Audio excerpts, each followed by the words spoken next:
বন্ধুরা তোমরা কেমন আছো? আশা করি ভালো আছো। আমার চ্যানেল সায়ন হবি হাবে তোমাদের স্বাগত। আজ বেগুন আঁকা শিখব।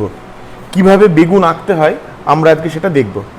দু ধরনের দেখাবো, একটা একদম ছোট বন্ধুদের জন্য যারা সবে শুরু করছে তাদের জন্য আগে একটা ফার্স্ট বেগুন এঁকে দেখাবো।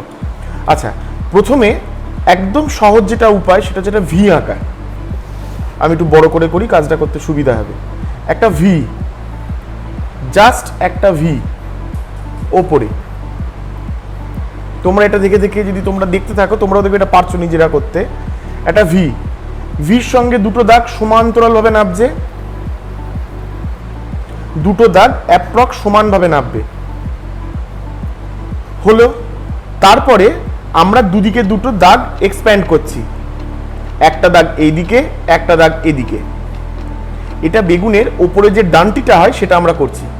আচ্ছা, তারপরে এখানে আরেকটা ভি, এটা একটু আকারে বড়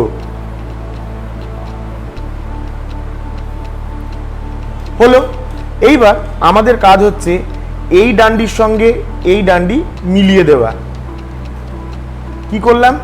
এই ডান্ডির সঙ্গে এই ডান্ডি মিলিয়ে দিচ্ছি, খুব সহজ আকারে মিলিয়ে দিচ্ছি।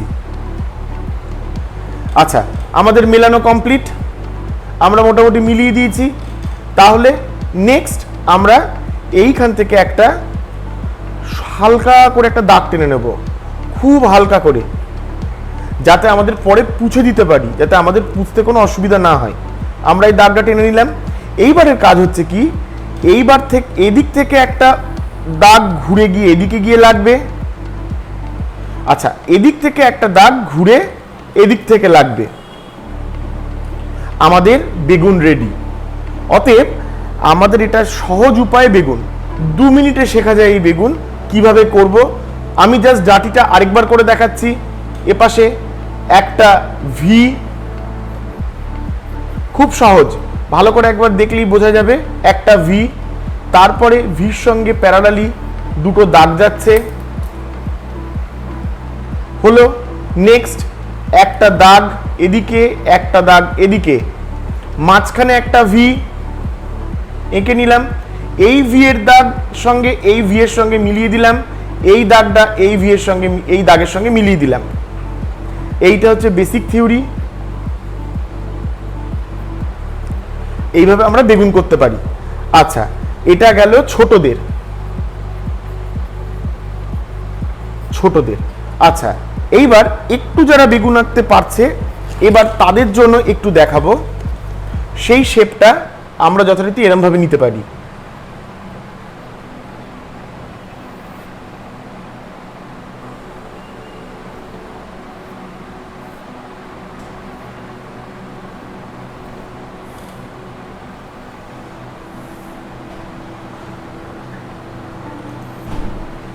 অতএব আমি যেটা বলতে চাইছি, ডাঁটিটার মধ্যে একটা ফিলিংস থাকছে প্রত্যেকটা বিষয়। ছোটদের জন্য যে বেগুনটা দেখালাম, এই বেগুনটা সিম্পল, সহজ, সোজা, স্ট্রেট ফরওয়ার্ড একদম কাজ, কিন্তু এর মধ্যে কোনো ফিলিংস নেই। কি নেই? এর মধ্যে কোনো ফিলিংস নেই। মানে বেগুনের যে নির্দিষ্ট একটা অবয়ব বা তার যে চরিত্র থাকে সেই চরিত্রটা এই বেগুনের মধ্যে নেই।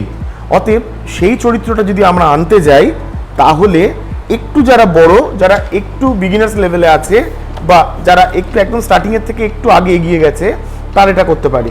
আচ্ছা, তাহলে সোজাসুজি কেন বেগুন আঁকলাম না?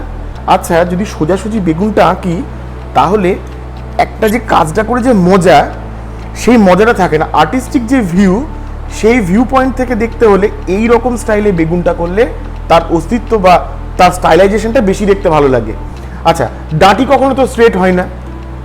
আমরা কখনো কি ডাঁটি স্ট্রেট দেখেছি? ন্যাচারালি না, দেখতে পাই না। অতএব ডাঁটির মধ্যে একটা নিজস্ব একটা ব্যাপার থাকে।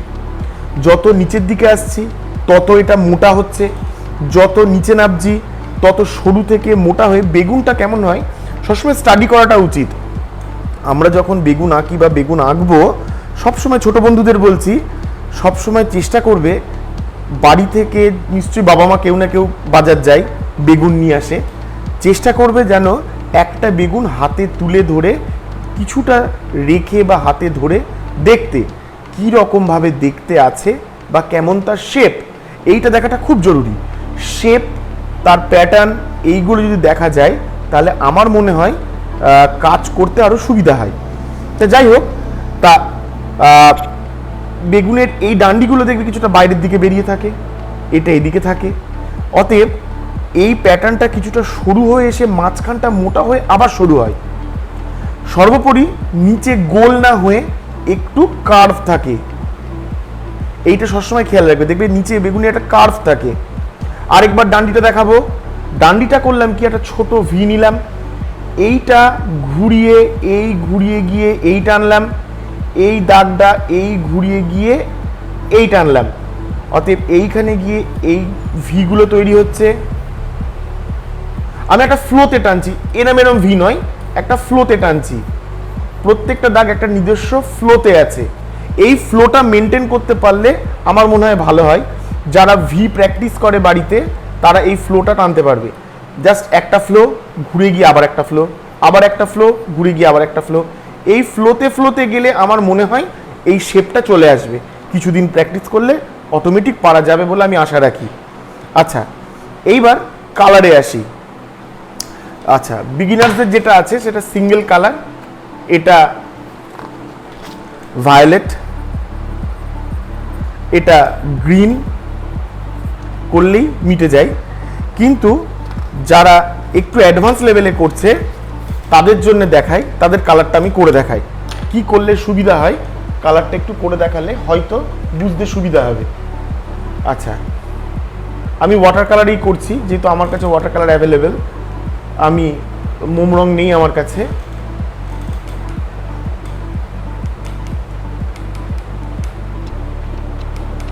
প্রথমে আমরা ডাটিটা করব।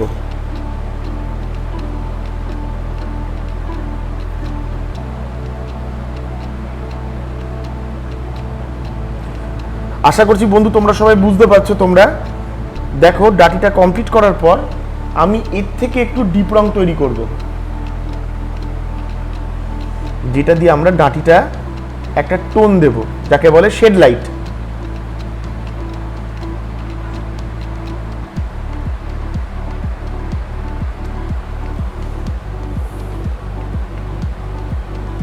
আমাদের শেড লাইট দেওয়া কমপ্লিট। এইবার বেগুনের রং। আচ্ছা, বেগুনের রং কি হতে পারে, একটু ক্রিমশন লেক,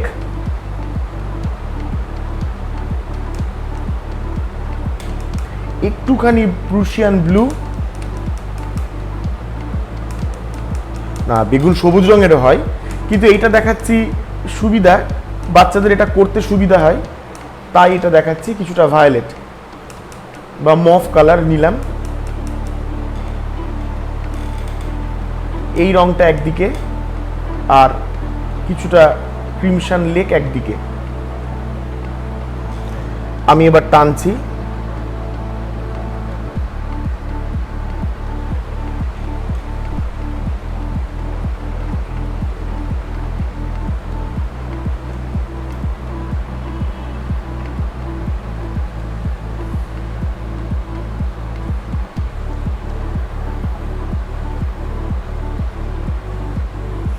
চেষ্টা করতে হবে ডার্ক সাইডটা আগে ধরলাম, যেহেতু ওয়াটার কালার করছি ডার্ক সাইডটা সবসময় আগে ধরে তারপরে কিছুটা লাইটের দিকে আসছি।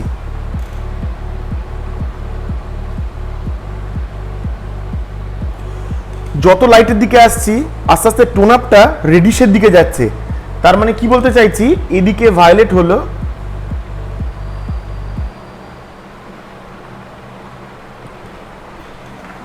আচ্ছা যত এদিকে আসছি আমরা তত রেডিশের দিকে যাচ্ছি।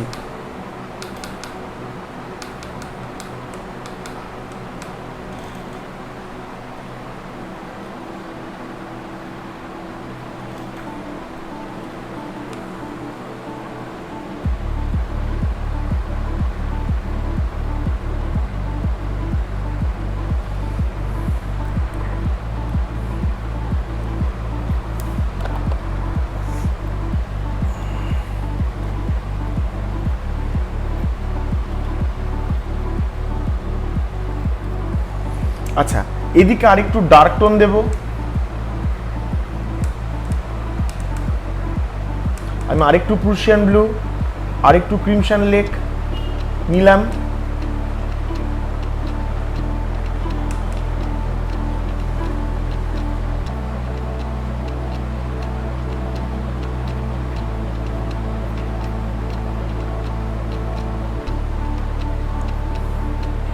আসল কথাটা, যতটা তুমি ভালো দেখবে ততটা তুমি সুন্দর জিনিসটাকে তুলে আনতে পারবে।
আচ্ছা, একটা ছোট্ট করে শ্যাডো দেব। আমরা ডার্ক টোন যদি এদিকে ধরেছি, অতএব লাইটের সোর্স আমরা এদিকটা ধরছি, অতএব শ্যাডো আমাদের এদিকে যাবে।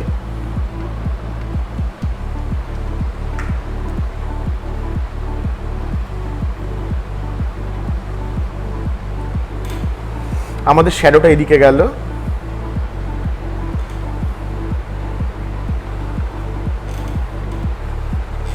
আচ্ছা, কিছু কিছু ডিটেলিংগুলো এবার ধরবো।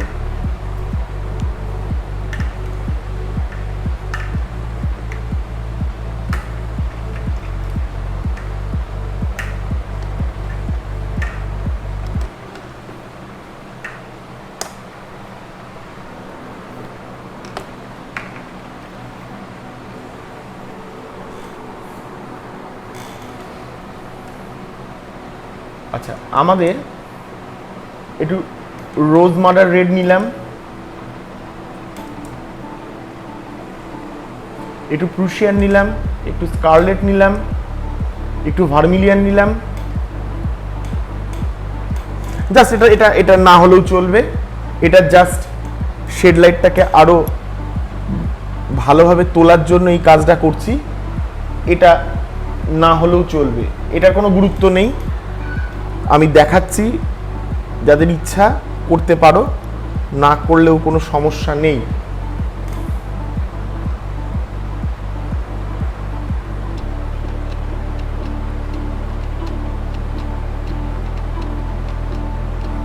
এইটা ছাড়া যে হবে না এরকম কোনো মানে নেই, এটা ছাড়াও হবে।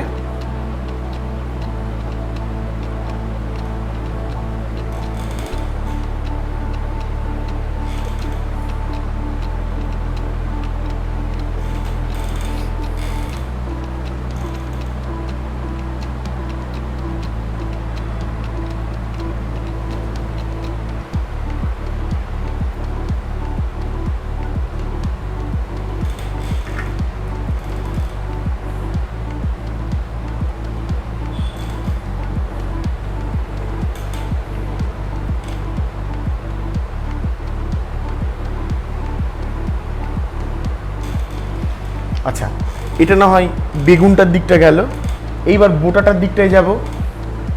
একটু ভার্মিলিয়ান নেব, একটু হুকার্স নেব, একটুখানি বার্ন শাইনা নেব। আমি কখনো কোনো কাঁচা রং দেখো ইউজ করছি না, যখন ইউজ করছি অন্তত রংটা পাকা রং ব্যবহার করার চেষ্টা করছি, পাকা এবং কাঁচা রং। আচ্ছা, এটা আমাদের মাস্টারমশাই শিখিয়েছে, আমাদের যারা গুরুজি, যার কাছ থেকে বিদ্যা পেয়েছি বা যে আমাদের শিখিয়েছে, তাদের বক্তব্য অনুপাতে কাঁচা রং মানে হচ্ছে পিগমেন্ট, ডিরেক্ট পিগমেন্ট।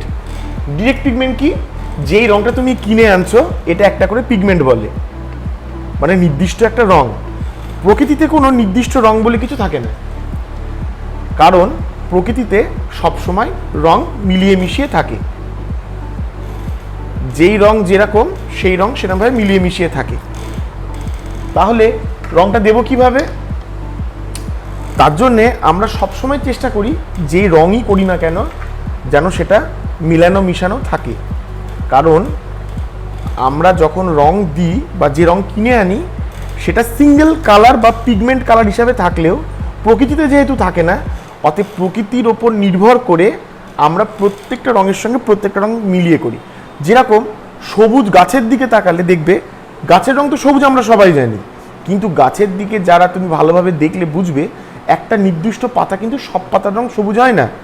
পাতার মধ্যে ডার্ক থাকে, ব্রাউনিশ টোন থাকে, ইয়েলিশ টোন থাকে। অতএব রঙের ভেরিয়েশন বা হারমোনি চলতে থাকে। ঠিক সেরকমভাবে তুমি যে ছবি আঁকছো সেই ছবির মধ্যেও হারমোনি আনার জন্য অবশ্যই পিগমেন্ট না দিয়ে রঙটাকে পাকা রং বানাতে হয়, মানে একটা রঙের সঙ্গে আরেকটা রঙের মিশিয়ে। এবার যে কোনো রং কি মিশিয়ে দেবো না, প্রয়োজন অনুপাতে রঙের সঙ্গে রং মিশিয়ে আমরা এই পিগমেন্টটা তৈরি করি। যখন যেই রঙের যেরকম পিগমেন্ট প্রয়োজন তখন সেই রং আমরা সেভাবে ইউজ করি। এইভাবে একটা ছবি আমরা দাঁড় করাই। এইটা করলে কি হয়, ছবির গর্জিয়াসনেস, ছবির গেটআপ অনেকটা ভালো তৈরি হয়ে যায়। এই জিনিসগুলো লক্ষ্য রাখলে আমার মনে হয় কাজ করতে অসুবিধা হবে না। তা আশা করছি বেগুন আঁকার সহজ পদ্ধতি দুটো ভাগই তোমাদের দেখানো হয়েছে। আশা করছি তোমরা বুঝতে পেরেছো, তোমাদের করতে আশা করি কোনো অসুবিধা হবে না। তাই আজকের ভিডিও এই পর্যন্তই, দেখা হচ্ছে নেক্সট ভিডিওতে। ধন্যবাদ, সাবস্ক্রাইব করো, ভালো লাগলে লাইক দিও, কমেন্ট করো তে ভুলো না। আচ্ছা, টাটা।